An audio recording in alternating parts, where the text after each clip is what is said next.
নমস্কার আমার প্রিয় বন্ধুরা, মৈত্রী ব্লগ থেকে তোমাদের সবাইকে স্বাগত জানাচ্ছি। আজকে আমি তোমাদের কাছে নিয়ে এসেছি পাটিসাপটা। মকর সংক্রান্তি উপলক্ষে তোমাদের কাছে নিয়ে এসেছি পাটিসাপটা তৈরি কিভাবে আমি করছি। তোমরা নিশ্চয়ই এর আগে বাড়িতে করেছো বা খেয়েছো, কিন্তু আমি কিভাবে তৈরি করছি পাটিসাপটা তোমরা নিশ্চয়ই ভিডিওটা প্রথম থেকে শেষ অবধি দেখবে। এছাড়াও ভিডিওটা ভালো লাগলে নিশ্চয়ই তোমরা লাইক শেয়ার সাবস্ক্রাইব করবে। পাশে যে বেল আইকন আছে সেটা প্রেস করলে তোমরা আমার অন্যান্য রেসিপিগুলো পেয়ে যাবে। এছাড়াও যে রেসিপিগুলো আমি তৈরি করছি সেগুলো দিলে তোমরা নোটিফিকেশনে দেখতে পেয়ে যাবে। মকর সংক্রান্তি উপলক্ষে আমি নারকেলের পুর দিয়ে পাটিসাপটা তৈরি করছি। হ্যাপি মকর সংক্রান্তি। তৈরি করছি আমি পাটিসাপটা। এখানে আমি পাটিসাপটার জন্য এই যে নারকেল পুড়ে রেখেছি। এখানে দুটো নারকেল আছে, মাঝারি সাইজে দুটো নারকেল আমার কোড়া আছে। এই নারকেলগুলো দিয়ে আমি আজকে পাটিসাপটা এমনকি সেদ্ধ পিঠে তৈরি করব। এখানে কড়াইয়ে আমি নারকেলটা দিয়ে দিলাম, নারকেল কোড়া দিয়ে এর সঙ্গে আমি এই যে ঢেলা গুড় দিয়ে দিচ্ছি। দিয়ে ভালো করে আমি মিক্স করে একটু গুড়টা গলে যাবে। এর সঙ্গে আমি ভালো করে গুড় গলে গেলে আমি ভালো সমানে কিন্তু নাড়তে থাকবো যাতে না পুড়ে যায়। সেই জন্য আমি এখন নাড়ছি, কিন্তু পরেও এটাকে নাড়তে হবে। আর একটু ঢেলা গুড় আমি এর সঙ্গে অ্যাড করে দেবো। এই দেখো নরম হয়ে যাচ্ছে ঢেলা গুড়টা। আমি এভাবে পুরটা তৈরি করব।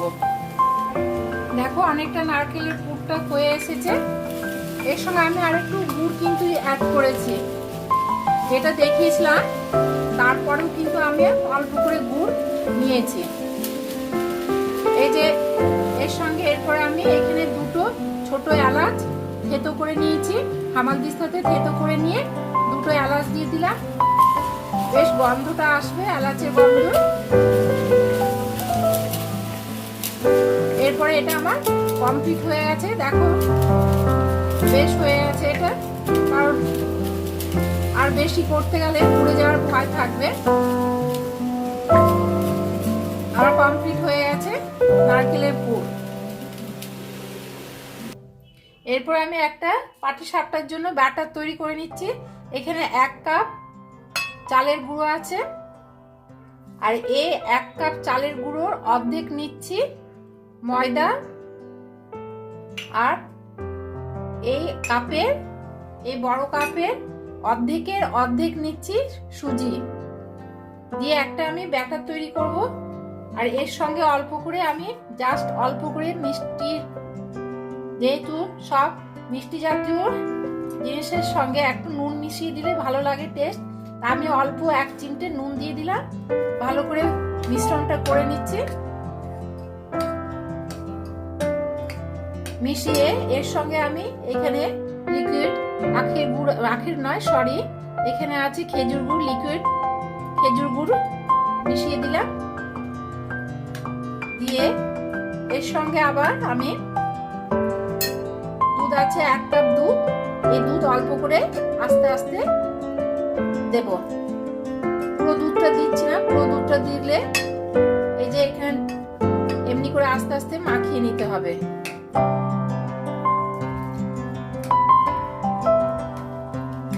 বেশি কিন্তু গুড় দিলাম না, যেহেতু নারকেলের পুরে আমার গুড় দেওয়া আছে সেই জন্য আমি বেশি গুড় দেব না।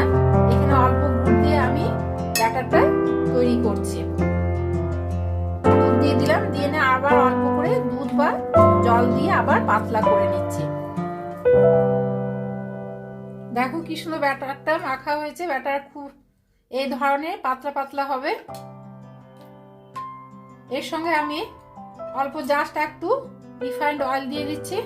রিফাইন্ড অয়েল দিলে কি হবে, খুব সফট হবে, এমনকি ভেঙে যাওয়ার ভয়ও থাকবে না।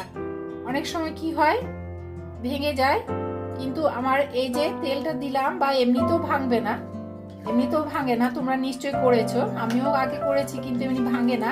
তাও আমি এটা তেলটা দিলাম, এটা সফট হওয়ার জন্য। বেশ সুন্দর সফট হবে। আমি এখন এটা 40 থেকে 45 মিনিটের মতন আমি ঢাকা দিয়ে একটু রেস্টে রেখে দেব। 40 থেকে 45 মিনিট পরে আমি ঢাকা খুলে আবার পাটিসাপটাগুলোকে তৈরি করব। দেখো 45 মিনিট হয়ে গেছে। 45 মিনিট পরে আমি ব্যাটারটা খুলে দেখি, বেশ ফুলে উঠেছে।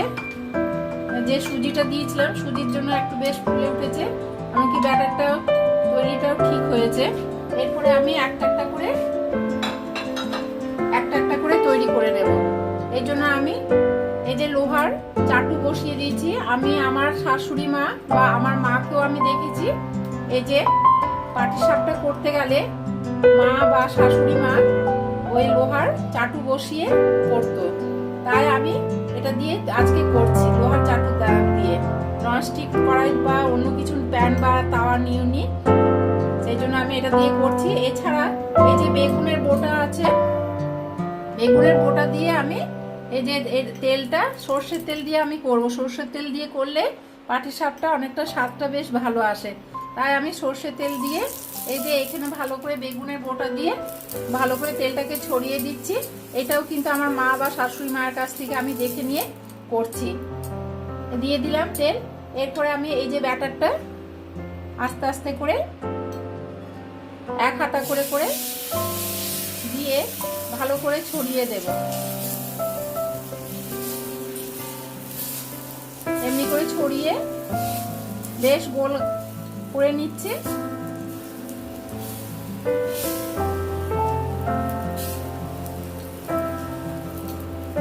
বেশ গোল করে নিলাম। গোল করে নিয়ে এরপর একটু চাপা দিয়ে মানে 2-3 সেকেন্ড আমি চাপা দিয়ে রাখবো, যাতে এটা বেশ ভালো ফুলে বা সেদ্ধ হয়ে যায়। 2-3 সেকেন্ড পরে আমি ঢাকাটা খুলছি। 2-3 সেকেন্ড হয়ে গেছে, দেখো কি সুন্দর ফুলে উঠেছে, বেশ ফুলে উঠেছে। এমনকি এই দেখো উঠে যাচ্ছে,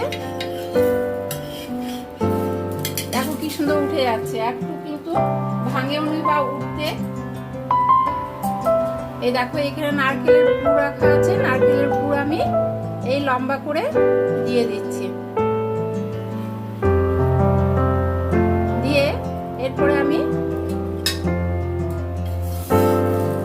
আস্তে আস্তে করে মুড়তে থাকবো। খুব সাবধানে করতে হবে যাতে না ভেঙে যায় বা কোনো কিছু হয়ে যায়। এই দেখো এমনি করে করে আস্তে আস্তে করে আমি মুড়ে একটা পাটিসাপটা আমার কমপ্লিট হয়ে গেল। এরপর আমি প্লেটে রেখে দিলাম। বাদ বাকিগুলো এইভাবে তৈরি করছি, তোমাদেরকে দেখিয়ে দিচ্ছি। আবার সর্ষের তেল দিয়ে দিলাম। সর্ষের তেল দিলে কিন্তু স্বাদ বেশ ভালো আসে। এরপর আবার আমি এক হাতা করে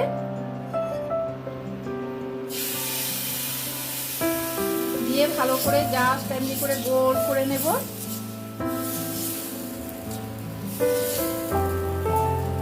লোহার চাটুতে করলে কিন্তু খুব ভালো হয়, খুব ভালোভাবে উঠে যায়, এমনকি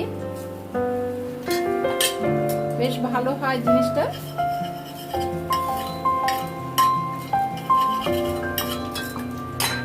এরপর আমি 2-3 সেকেন্ড আবার ঢাকা দিয়ে রেখে দিচ্ছি, বেশ ফুলবে বা নরম সফট হয়ে যাবে। 2-3 সেকেন্ড ঢাকা দিয়ে রাখার পর আবার খুলে নিলাম। খুলে নিয়ে আবার এটাকে দেখি, দেখো কি সুন্দর উঠে যাচ্ছে। এই পাটিসাপটা উঠে যাওয়াটা একটা বিরাট ব্যাপার। বেশ পরিমাণ অনুযায়ী জিনিসগুলোকে দিতে হবে, সুজি, ময়দা আর চালের গুঁড়ো ঠিক পরিমাণ অনুযায়ী দিলে জিনিসটা কিন্তু ভাঙে না। এরপরে আবার আমি নারকেলের পুর নিয়ে নিলাম। নারকেলের পুর দিয়ে বেশ লম্বা করে রেখে দিচ্ছি। এটা ক্ষীর দিয়েও হয়, ক্ষীর দিয়েও আমি তোমাদেরকে পরে দেখাবো। আজকে যেহেতু পৌষ সংক্রান্তি, সেই জন্য আমি আজকে নারকেলের পুরটাকে দিয়ে করছি।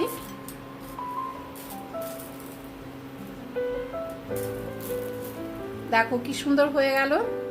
এটাকেও আমি প্লেটে উঠিয়ে রাখছি।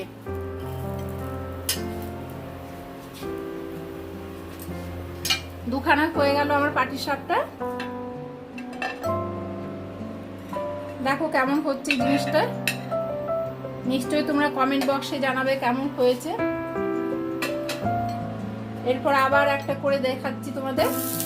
আবার তেল দিয়ে দিলাম, তেল দিয়ে আবার এক হাতা দিয়ে ভালো করে গোল করে আবার ঢাকা দিয়ে 2-3 সেকেন্ড ঢাকা দিয়ে রাখবো। দেখো আমার নারকেলের পুর দিয়ে পাটিসাপটা তৈরি করা কমপ্লিট হয়ে গেছে। তোমরা নিশ্চয়ই ভিডিওটা প্রথম থেকে শেষ অবধি দেখেছো কেমন করে আমি করলাম। তোমরা নিশ্চয়ই বাড়িতে এভাবে ট্রাই করবে। নিশ্চয়ই তোমরা আগেও করেছো, কিন্তু আমি কিভাবে কি প্রসেসে করলাম তোমরা নিশ্চয়ই তাইভাবে করবে, দেখবে কিন্তু খুব ভালো লাগবে। এছাড়াও ভিডিওটা ভালো লাগলে নিশ্চয়ই তোমরা লাইক শেয়ার সাবস্ক্রাইব করবে। পাশে যে বেল আইকন আছে সেটা প্রেস করলে তোমরা আমার অন্যান্য রেসিপিগুলো পেয়ে যাবে, এমনকি নোটিফিকেশনও তোমরা দেখতে পেয়ে যাবে।